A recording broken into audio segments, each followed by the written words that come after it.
આધ્યાત્મિકતા એ આપણા આત્મમાં બિરાજમાન જે દિવ્ય ચેતન સ્વરૂપ છે એને ઓળખવા માટે, એને અનુભવ કરવા માટેનું વિજ્ઞાન છે. અને એ વિજ્ઞાનને જાણવા માટે આપણી સમજ શક્તિ વિકસિત થાય એ ખૂબ આવશ્યક છે. નિષ્પ્રાણ બની ગયેલી આ ક્રિયાવૃત્તિથી આપણે પર થઈને જે પણ ધર્મ આધ્યાત્મના સિદ્ધાંતો છે અને પરિણામલક્ષી સાધનાના જે નિયમો છે એને આપણે ઓળખીએ એ પણ ખૂબ જ મહત્વની વાત છે. હમણાં ઉપવાસનો વિષય સામે આવ્યો. ઉપવાસ એટલે ખોરાકનો ત્યાગ કરવું એમ એક માન્યતા પ્રચલિત થઈ ગઈ છે. અને આ ઉપવાસ શબ્દનો અભ્રંશ તો ખરો, પણ આ જે આધ્યાત્મિક ક્રિયા છે એની દિવ્યતાનો પણ અભ્રંશ થઈ ગયો છે. ઉપવાસનો સંબંધ ખોરાક સાથે છે જ નહીં. એ તો એક અલૌકિક, એક દિવ્ય પ્રક્રિયા છે. આપણે એક ક્ષણ માટે ઉપવાસનું વિજ્ઞાન શું છે એ સમજવાની કોશિશ કરીએ. આપણા આગમ શાસ્ત્રોમાં ઉપવાસ સાથે અનશન એ શબ્દ પણ જોડાવામાં આવે છે. ખરેખર અનશન એટલે ખોરાકનો, જલનો, કોઈ પણ પ્રકારનો કવલ આહારનો ત્યાગ એવો ઉલ્લેખ જોવા મળે છે. અનશન એટલે કવલ આહારનો ત્યાગ. ભલે ને એ 1 કલાક માટે હોય, 1 દિવસ માટે હોય, 8 દિવસ માટે હોય કે જાવત જીવ માટે હોય. અને એ અનશનની પ્રક્રિયાને આપણે ઉપવાસ તરીકે સમજતા થઈ ગયા છીએ. તો ઉપવાસ શું છે ને અનશન શું છે અને બંને વચ્ચે ફરક શું છે?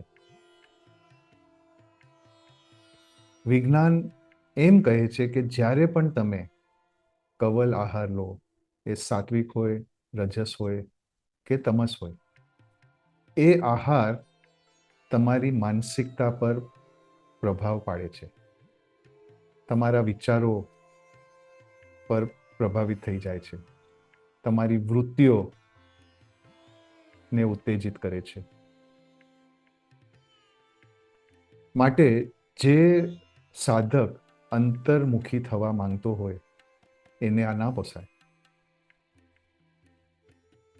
ધ્યાનસ્થ થવું, અંતર્મુખી થવું, આત્મ સ્વરૂપનો અનુભવ કરવું એ સાધના છે.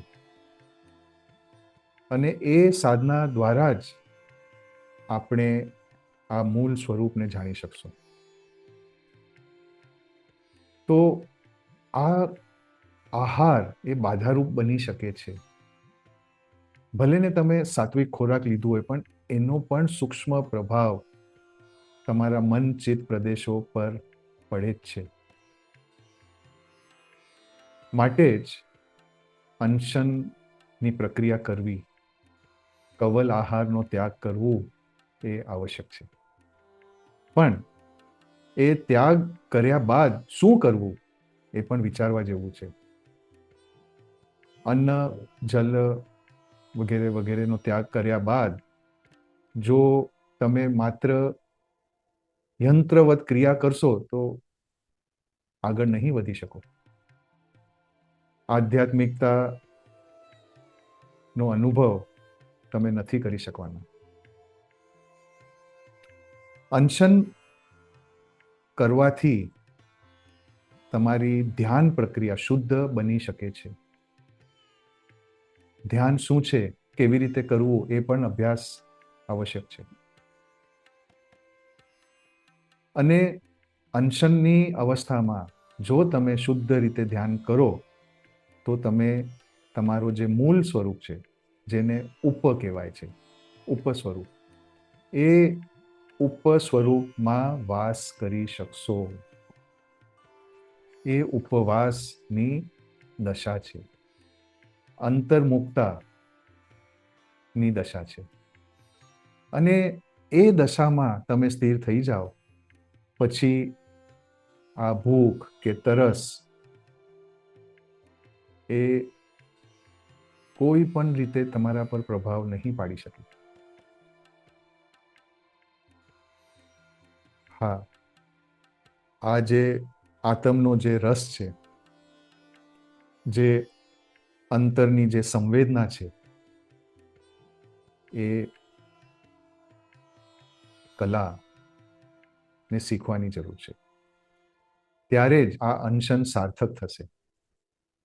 નહીં તો એ માત્ર ભૂખ મરો ની વ્યાખ્યા બની જશે. જ્યારે કોઈ પણ સાધક અનશન સાથે ધ્યાન અને ધ્યાન સાથે આત્મરસમાં લીન થવું, એ ધ્યેય સાથે આ સાધના કરે છે, ત્યારે આ અંતરની ઉર્જાઓ, આ વિશેષ પ્રાણ શક્તિના પ્રવાહો એ અલૌકિક અનુભવ બનીને રહે છે. આપણે ઉપવાસ અને અનશનનો ભેદ સમજીએ. ઉપવાસને ભૂખ્યા રહેવું એ મિથ્યા દ્રષ્ટિનો ત્યાગ કરીએ.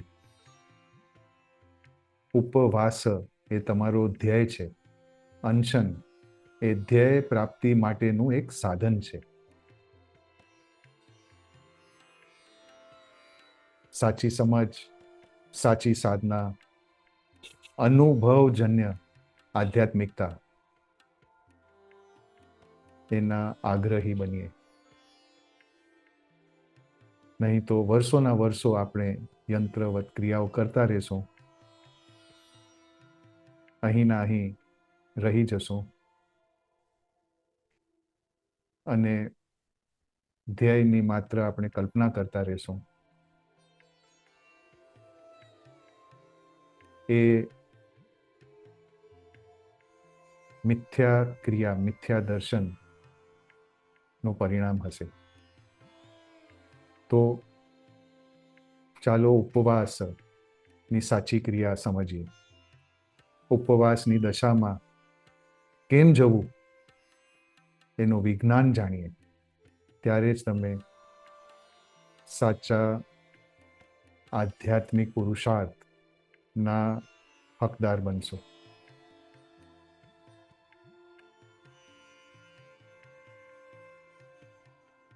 મહાજીણમ આધ્યાત્મિકતાનું શુદ્ધ સ્વરૂપ સમજવા માટે અને અનુભવજન્ય વિજ્ઞાનને પ્રકાશિત કરવા માટેનું એક અભિયાન છે. મહાજીણમમાં ફિલસૂફીનું સંપૂર્ણ સ્વરૂપ, જે વર્તમાન કાળમાં વર્તમાન માનસને સમજાય એ રીતે પીરસવામાં આવશે.